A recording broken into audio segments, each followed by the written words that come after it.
Hello, everyone, and welcome back to the latest edition of the Jake's Take with Jacob Elyachar Podcast.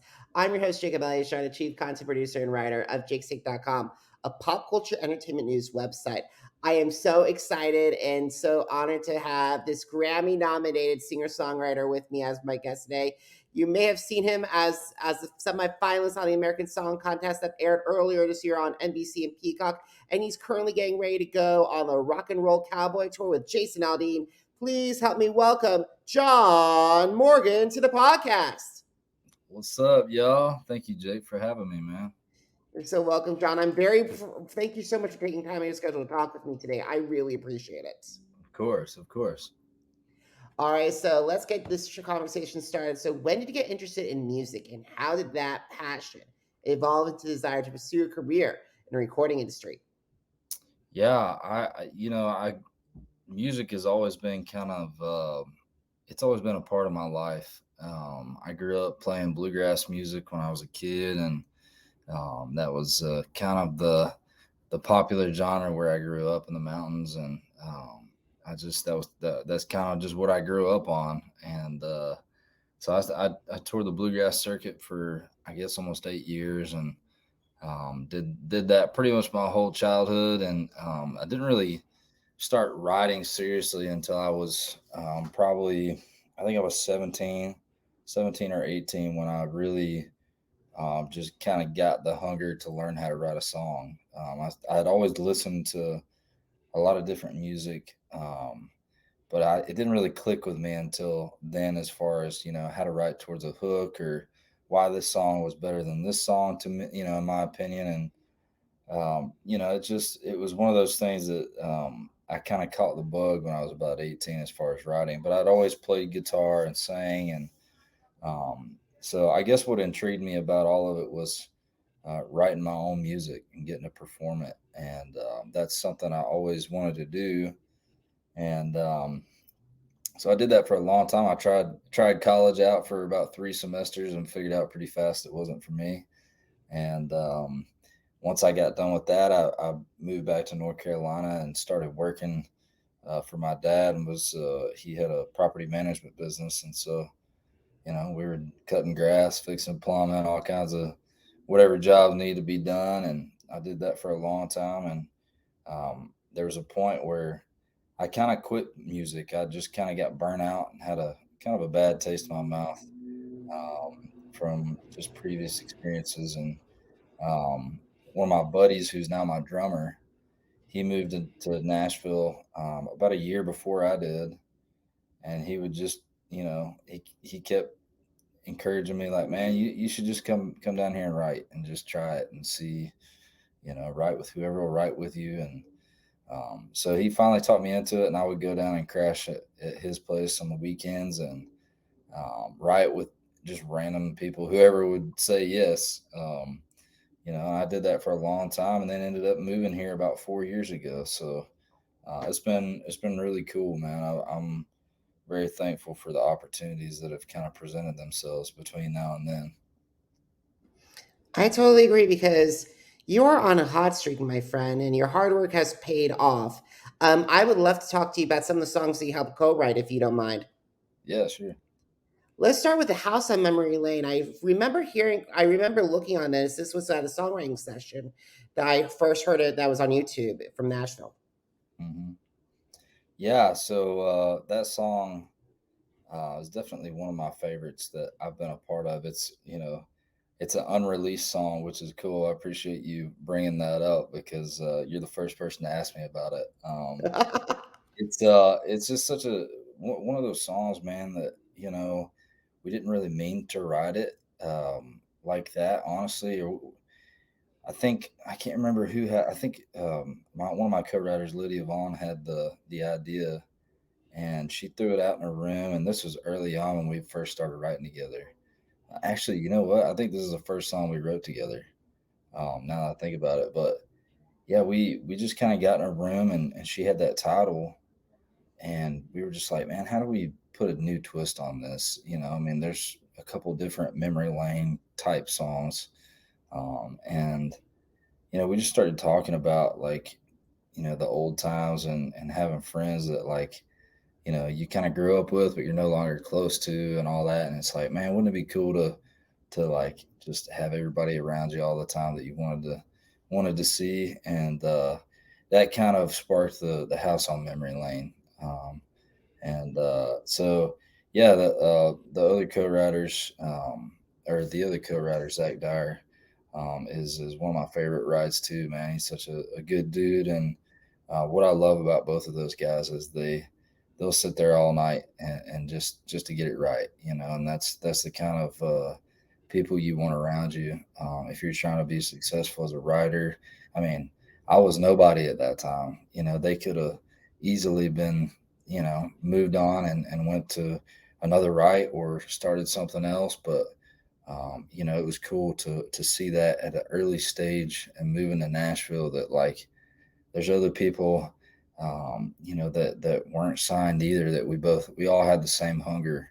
We wanted to get some success and be solidified that, we moved here for a reason. And that song is always one of those staples for me when I look back. Like, you don't have to have a veteran hit songwriter in the room to write a good song. And that's just a cool thing for me to kind of look back on. But yeah, I love that song, man. It's one of my favorites.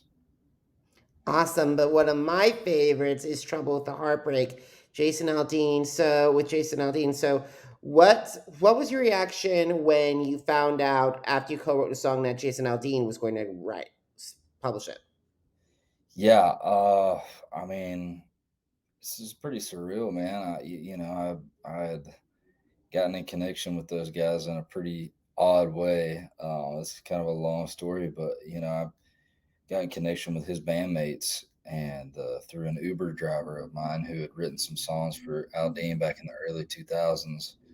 And they set up a write. We started writing, and they sent Jason a couple of the demos that we had. And he basically just literally called me up out of the blue one day. I never met him or talked to him or anything. And he just called me up and he's like, man, some of the guys sent me some of your stuff.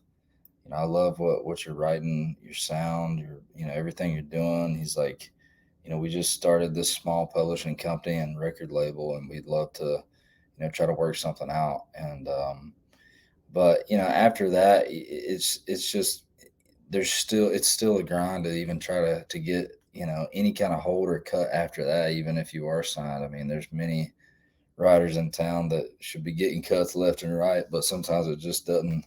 It takes the right person at the right time. And thankfully, I had a year and a half to write a lot of songs for Jason this past year. And that was kind of my main focus all year, was just writing stuff that I thought he would like and want to say, that would fit his vocal, as best as I could. And that song in particular was, it was the first time I had gotten an opportunity to get in a room with Brett Beavers, who is one of my, he was always a guy I looked up to, from the early Dirk Bentley stuff. He was the producer on all that.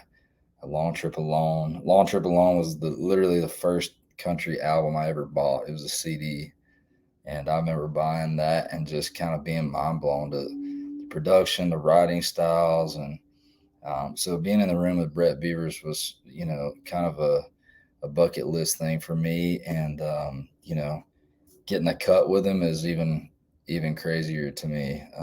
And Trouble with the Heartbreak was another one of those songs when we sat down to write it.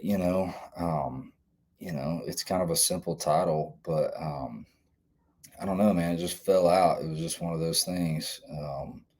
Brett did his thing on it. Everybody kind of contributed in their own specific way to make it what it is, and to have those certain elements that we thought Aldean would love. And really kind of, I guess, accent his voice. I mean, he can sing anything, but there's certain things he sounds better on to me, than most. That's how I feel like everybody has their sweet spots, but I don't know, man. That song, when we left the room that day, I just remember thinking like, dang, that was crazy. Like, that was the first song that I wrote where I felt like I was like, man, I feel like this song's gonna do something. That was the first time I felt that, and it was really cool for me as a young writer. Like, experiencing it once, you get the bug. You're like, oh, great! Like now I know.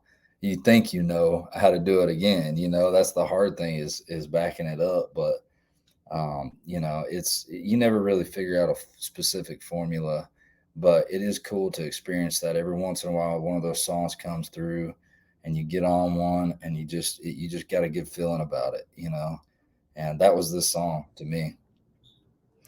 Awesome. And before we get on to your next song I want to talk about is like you released a YouTube short, Trouble with the Heartbreak. I loved your version. It gave me chills.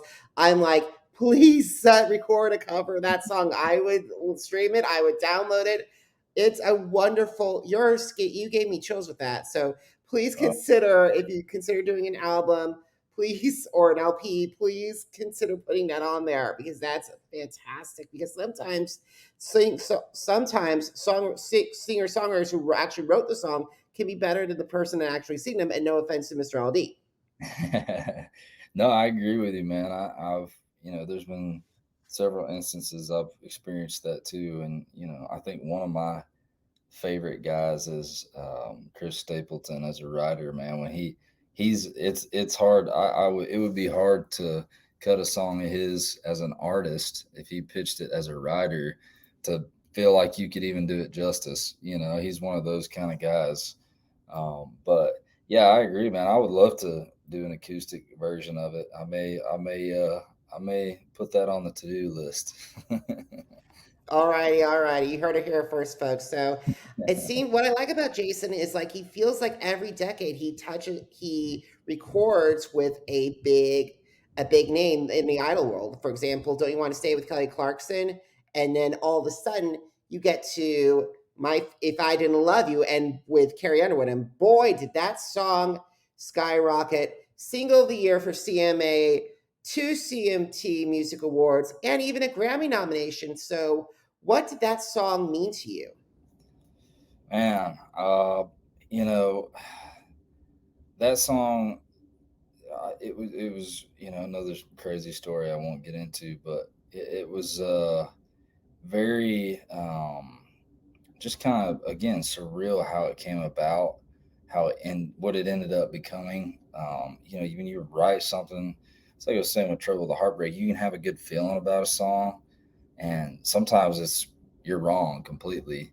Other times, very seldom are you right in that feeling is what I've learned since then. But trouble or If I Didn't Love You it was really the game changer for me, man. I'd never had a major cut, and especially not anything on that scale. I'd had some cuts with some guys in town that I was writing with at the time, and but nothing from a major artist. And having two major superstars on it is even crazier to me.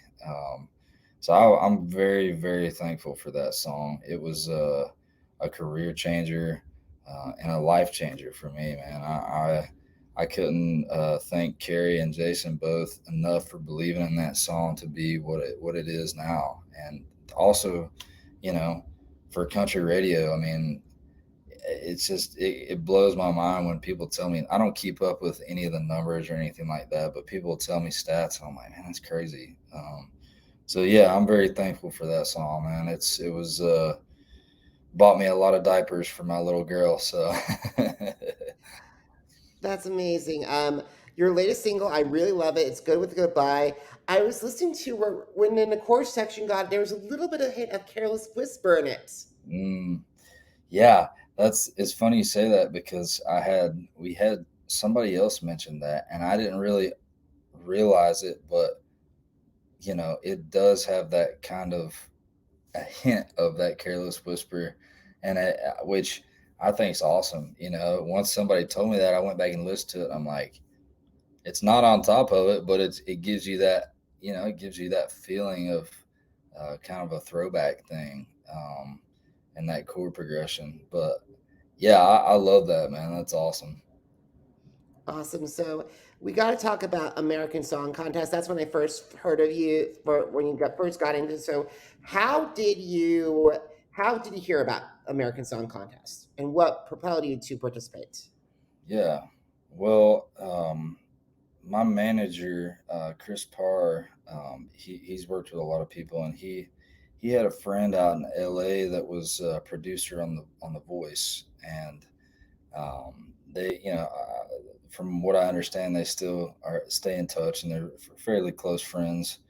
And she's been doing the Voice for several years, and I guess they were talking one day, and she was telling him kind of about the American Song Contest, and kind of before it was anything, and she had told him kind of how it was going to work with representative for each state and all that, and he was like, "Well, that's funny you say that because we just signed a guy that's from North Carolina," and so long story short, they ended up working it out where we got to kind of audition, and um, we landed the gig, and it was kind of I was kind of hesitant about it because there's some uh, in some circumstances with those shows, there's a few different avenues where it can sometimes hurt you more than help you, and I just seen and heard a little bit about that from different shows, and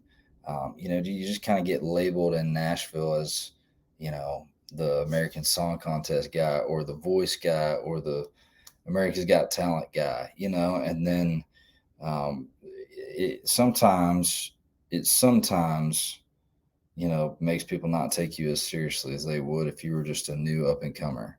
So I was very hesitant at first about it, but then once I started talking to a couple different people, and Chris and the rest of my management team, they really stressed like we're not trying to win this show. You're already signed. We're not trying to get you signed. We're trying to get you exposed and get you more fans and expand your fan base. And so that kind of opened my eyes and gave me a different perspective on the whole thing. And after I kind of locked in on that, I was pretty fired up about it because the other thing that was a huge pull for me was I got to represent my home state, and that was a huge deal for me because I mean, when else do you get that opportunity? So it was a really cool experience. We got to experience California for a little while. I had never been to California, especially LA, and so I was like a little hesitant, but we got to go out there and do a lot of hiking and see the terrain and all. And that's more my thing anyway, is being outdoors. So got to do all that. Met a lot of cool people. We've got some cool connections out there now, and I think that was probably the coolest thing to me was the people. There was a lot of the voice producers and teams were working the American Song Contest as well because it took place at one of the seasons of The Voice.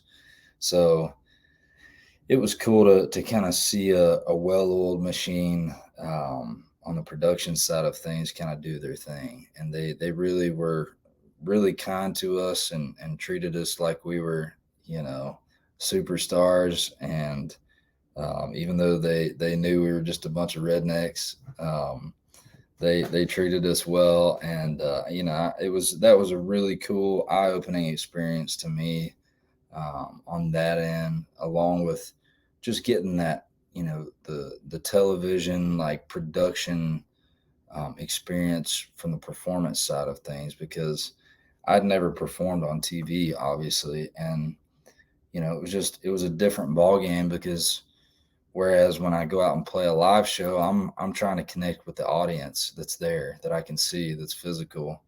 And what they were trying to explain to me is like you're not playing for the couple hundred people that are here tonight. You're playing for everybody that's sitting on a couch at home watching TV. So you gotta look at the camera. You gotta So all that stuff was cool for me to learn for the future. It's always good to have in your back pocket, that kind of experience. And it was great for my band. So I can't say enough about how great. We met a lot of cool friends that were artists on the show, and shout out to Jason from Guam. He was my boy. We hit it off pretty quickly. He's a really cool dude. Great musician, singer, songwriter. Um, Wish him all the best. But yeah, man, it was a great experience for us. So I'm very thankful for it. And I'm thankful too because the thing is, there's only three. So even though it's been months away, there's only three songs that I list from that show that I listen to on a consistent basis. One of them is Michael Bolton's "Beautiful World," Christian Mm. Pagan's "Local," and of course, "Right in the Middle." That's awesome, man. I'm honored to be in your top three. I tweeted this out a couple during the airing of the show, and I still stand by it. It's when I listened to Right in the Middle, I felt like it was the future of country music because the thing is, we've been in a period of country music where it's been dominated by bro country and everything, but it felt like it was going back the way that we've had like a little bit of the hint of the Garth days and like a little bit of and a little bit of some of the and Rascal Flats at the beginning in the beginning Rascal Flats. So I'm glad you're getting that sound back because it feels like you and Morgan Wallen and Chris Stapleton are in those kind of in that genre trying to get that thing back. Mm.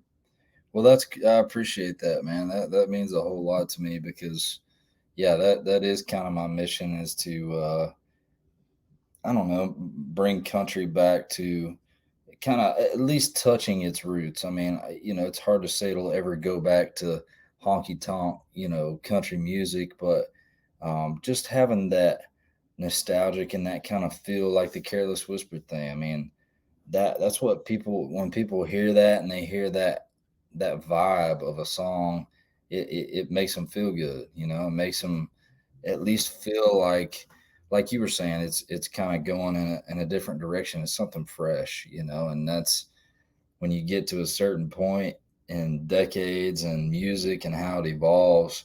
Sometimes some of the stuff that's older feels fresh and new because you've been used to this for so long. And so, I grew up on old school country, 80s, 90s, early 2000s country. And so that's my heart, man. That's what I love doing. And if I can make a living doing it, I'm gonna keep rolling with it. So And absolutely, well, there's nothing wrong with '90s country. Look at Garth. Look at Shania. They're 30 almost 30 years later still a dominant force in country. yeah, it's wild, man. It's wild. Awesome. So, what was some of the reaction that you received critically and professionally from Right in the Middle? Well, I think one of the things that I was critiqued on a lot was not smiling. and What? I'm not talking about the performance. I'm talking about the song. Oh, I know, but that was part of it for me. I didn't honestly, I didn't really pay attention to a lot of the comments and stuff as far as anything that I wasn't shown as far as the song goes, but I felt like the majority of the feedback we got was really good and well received. People liked it a lot. I mean, Kelly Clarkson, I didn't get to meet her until after, um, I think it was the second performance we did. She came over in one of the commercial breaks and she was like, I just want you to know, like, I truly love what you're doing. I love this song. And then she was like, I'm serious about writing me a song. So I'm like, well, you don't have to tell me twice. Believe me, if you could collaborate with Kelly Clarkson, look out. It's gonna get big. If it's anything like Trouble with the Heartbreak and If I Didn't Love You, it's gonna go to the sky. It could go into the stratosphere. Well, I feel like she could sing a bad song and make it sound pretty. So I'm hoping with a good song it'll be even better. But you never know. We'll see. We were actually writing some stuff to send to her team last week. So who knows, man? We'll see. Awesome. So you're about ready to go on Jason Aldean's rock and roll cowboy tour across the country. So what did it mean to you to be part of Jason's lineup? Well, I mean, like I was touching on earlier, man, it's just a dream come true. I mean, this is something I've dreamed about doing um, since I was 16. I've wanted to play my own music and play with my best friends. That's been my dream, and especially him kind of being the guy that allowed that to happen, allowed me to keep my band, allowed me to cut the songs I want to cut and be on the production side and the writing side and all this. It's even cooler that it's with Jason because he's been, a pretty big mentor to me, even though he didn't have to be that. He's a very busy dude, and he's taken a lot of time and invested it into my career for reasons I don't understand. I mean, there's no reason he needs this. He doesn't need me in any way, but I'm very grateful that he's kind of invested a lot of time into helping me kind of reach my goals and my dreams as well. And so, yeah, this tour is going to be so much fun, man. We had a little taste of it last year. We got to open up acoustically for him, but it's going to be a different ball game this year, having all my band out there and getting a longer set and later set. So yeah, I'm pretty fired up about it, man. I fly out early in the morning to get out there for a rehearsal day, and then our first shows on the 14th. So I'm fired up, man. Awesome, awesome. So we gotta start writing down conversations. So what are some of your favorite social media apps to connect with your fans on? Well, I think probably the one I can navigate the best is Instagram. I use it quite a bit. That's probably the one that I go to the most. There's Facebook, TikTok, all the stuff, Twitter. Those are probably the main ones that I can think of off the top of my head. But yeah, that's probably the best way to connect and communicate. Awesome. So if you had a chance to meet with a singer songwriter who's in Nashville right now and is ready to take the next step near signing a publishing deal, what advice would you share with them? Well, that's a great question. Um, I think probably what I would say to them is keep writing songs because I know it sounds dumb and simple, but it's true. You get to a point where you know I've had a couple of friends in that spot that have asked me that question, and I remember when I was in that spot, you feel like you have a whole list of really good ideas, really good song ideas, and a lot of times you get in a room when you're at that early stage, and you're not in a room with a veteran songwriter that can knock it out of the park. Sometimes your ideas get burnt, and you write a song that was your title or your idea, and you're just not happy with it at the end of the day. And on top of continuing to write songs, just write smarter, be choosy with when you throw. If you have a list of 50 titles and three of them are they could be a really cool idea, hang on to those, because when you do get that opportunity to get in a room with a veteran writer, I mean, stuff happens, man. You never know when that moment's going to happen, so you need to have some ammunition in the chamber for when those moments do happen and they're like, well, you got any ideas? You can throw your best ones out. And I feel like that happened to me early on. I wasn't really aware of that, and every room I would get in, for at least for the first couple of rights in town, like I would get in there and just throw out my best title, and a lot of times we didn't hit it on the head. And so I don't know, that would be one piece of advice. And the other piece of advice I would give you is just keep grinding, man. Outwork. That's what I've always believed in, and what I've always told people, that I try not to be a prideful person, because I know that God's the one that's blessed me with all this stuff, and it's just opportunities He's presented with me that I've taken advantage of. But I will say that I do take pride in my work ethic, and I've never been the most, I guess, talented person or the prodigy child or any of that stuff, but I promise you I will outwork you all day. I will be figuring out how to tune or EQ a vocal till 2 in the morning if that's what it takes. And that's the kind of stuff I did early on when I first moved here. I just dug my heels in because I knew this is what I wanted to do. There was no doubt in my mind. I'd already went through that phase back home where I was like, man, I don't know if I want to pursue music. I might try this. I might try that. I'd already decided I'm doing this. I'm moving to Nashville. I'm not moving there to figure out what I want to do. I know exactly what I want to do, and I'm going to do the steps that I think it's going to take to get me in rooms. And so that would be, if you have that drive, man, you're going to be all right. People like somebody who works hard, who's a nice person, and who's respectful of somebody's time. And, when you are in a writer's room and you're goofing off or whatever, especially with a hit writer, like they're not there to hang out most of the time. They want to write a song, and you got to be ready for that. You got to be ready to step up to the plate and at least contribute something. So yeah, that's my 2 cents worth of it. Take it for what it is, but that's kind of what I've learned as of, the last 2 years of me being able to get a little bit of success in what I'm trying to pursue. So Awesome, and I think your seeds of success are paying off in a big way. So, last question: are you ready for it? yes. Where can my audience find your music and also connect with you on social media?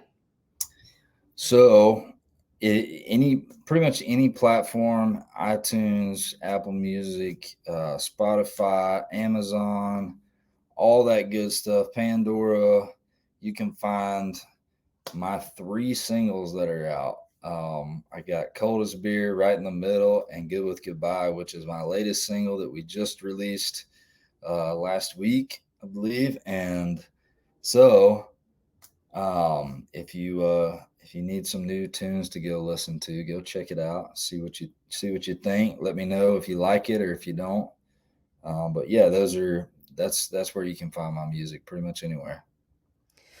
Awesome. So, guys, if you miss an episode of the Jake's Take with Jacob Elyachar podcast, visit our Apple Podcast, Deezer, Google Podcast, Podcast Addict, Spotify, and Spreaker channels. It's Jake's Take with Jacob Elyachar, JACOB ELYACHAR. Are you on social media? Because I'm on social media too. Facebook, Instagram, Twitter, and YouTube, Jacob Elyachar, JACOB ELYACHAR. JakesTake.com is celebrating its 11th anniversary. Sorry, 11 years. Wow, that's amazing. So if you want to see what my thoughts on John's performances and other performances on the American Song Contest, plus what's going on with America's Got Talent right now, head over to jakes-shake.com. Once again, jakes-shake.com. John, it was a privilege to talk with you. Good luck on the Jason Aldean tour. I cannot wait to hear some new music from you, and I hope to catch up with you again in the future. Jake, I appreciate your time, man. I look forward to seeing you again soon. Alrighty, guys, thank you so much for watching. Thank you so much for listening. Until next time, have a great one, everybody. Goodbye.